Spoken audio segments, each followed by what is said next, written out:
দিচ্ছি। লাউ তরকারিটা রান্না করবো চিংড়ি মাছ দিয়ে। এখন আমি পরিমাণ মতন তেল দিয়ে দিচ্ছি। আমি এখন তেজপাতা দিয়ে দিলাম। এখন আমি পেঁয়াজ দিয়ে দিলাম, একটা কাঁচামরিচ দিয়ে দিলাম।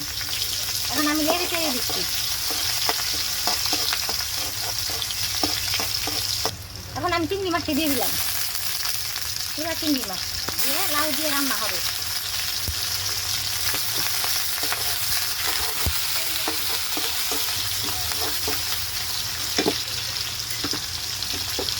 আমি পরিমাণ মতো একটু হলুদ বাটা দিয়ে দিলাম, পরিমাণ মতো আমি লবণ দিয়ে দিলাম,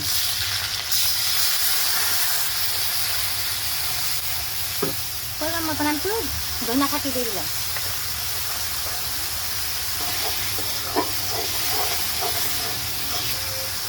এখন আমি লাউটি দিয়ে দিলাম, চিংড়ি মাছ দিয়ে লাউ দিয়ে রান্না হবে আজকে।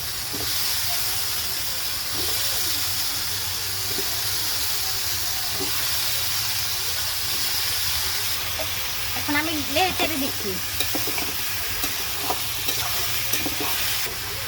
এখন আমি ঢেকে দিচ্ছি। এখন আমার তরকারিটা, লাউ তরকারিটা আমি এখন নেড়ে চেড়ে দিচ্ছি। আমি 5 মিনিট পরে তরকারিটা নামিয়ে ফেলবো। আমি আবার একটু ঢেকে দিচ্ছি। এখন আমি ঢাকনাটা নামিয়ে ফেলছি। এখন আমার লাউ চিংড়ি মাছ দিয়ে লাউ তরকারিটা হয়ে গেছে। এখন আমি নামিয়ে ফেলবো।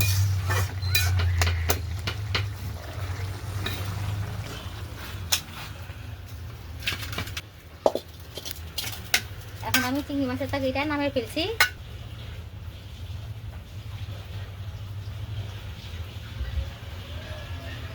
এটা বসাই দিলাম। এখন আমি পরিমাণ মতো তেল দিচ্ছি হেঁচি শাক রান্নার জন্য। এখন আমি 2টা শুকনো মরিচ দিয়ে দিলাম।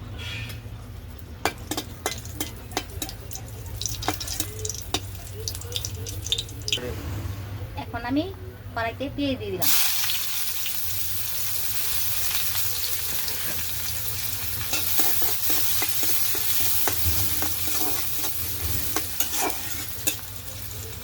এখন আমি রসুন দিয়ে দিলাম, রসুনটা আমি ছেঁচে নিচ্ছি।